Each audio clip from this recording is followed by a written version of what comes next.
भाच्याला भेटण्यासाठी गेलेल्या तरुणाचा विहिरीत आढळला मृतदेह. परिसरात उडाली खळबळ. भोकरदन तालुक्यातील घटना. सिल्लोड येथे भाच्याला दवाखान्यात भेटण्यासाठी गेलेल्या एका तरुणाचा बुधवारी सकाळी संशयास्पद मृत्यू झाल्याची घटना उघडकीस आली आहे. कोणालाही न सांगता रात्री निघून आलेल्या या तरुणाचा दानापूर पाठीजवळ एका विहिरीत मृतदेह आढळून आला. या घटनांमुळे परिसरात एकच खळबळ उडाली आहे. नितीन दिलीप दिसते, वय वर्ष 32, राहणार पिंपळगाव रेणुकाई, तालुका भोकरदन, असे मृत तरुणाचे नाव आहे. मृत तरुण याचा भाचा सिल्लोड येथे एका खासगी दवाखान्यामध्ये उपचार घेत असल्याची माहिती मिळाल्यानंतर तो त्याला भेटण्यासाठी गेला होता. तेथे तो दिवसभर रुग्णालयात थांबला होता. मात्र मंगळवारी रात्री कोणालाही न सांगता निघून गेला.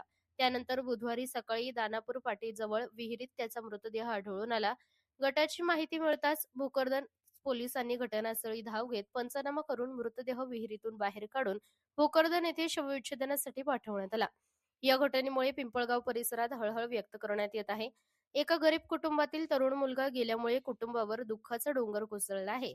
त्याच्या पश्चात भाऊ, बहीण, आई असा परिवार आहे. हा घात की अपघात? नितीन खिस्ते हा मंगळवारी रात्री सिल्लोडवरून कुणालाही न सांगता निघून आल्याची माहिती समोर आली आहे. त्याचा मृतदेह दानापूर येथील विहिरीत आढळून आल्यामुळे विविध तर्कवितर्क लावले जात आहेत.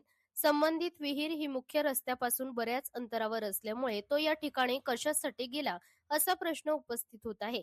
या प्रकरणात घात की अपघात याबाबत अद्याप स्पष्टता नसून पोलीस तपास करीत आहेत.